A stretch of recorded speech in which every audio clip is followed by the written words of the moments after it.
Alam mo ba kung paano mag-send or express at home using GCash application? Kung hindi mo pa alam, here is your easy tips and tricks. We're gonna guide you Tagalog video tutorial. First, log into your GCash account or enter your finger authentication. At pagkatapos, tap send money. And then sa ibabaw, tap mo yung send. Pagkatapos, express send.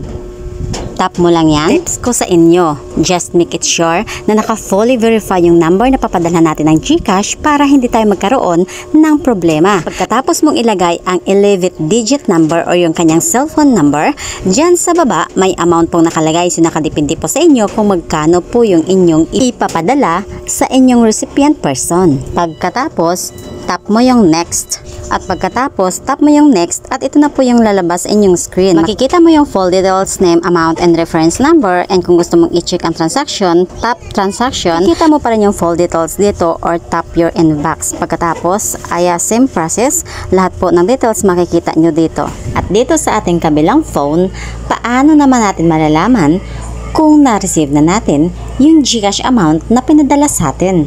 And then log in with your MPIN or with your biometrics. Pagkatapos, unang-unang mapapansin ay yung amount na pumasok sa ating GCash.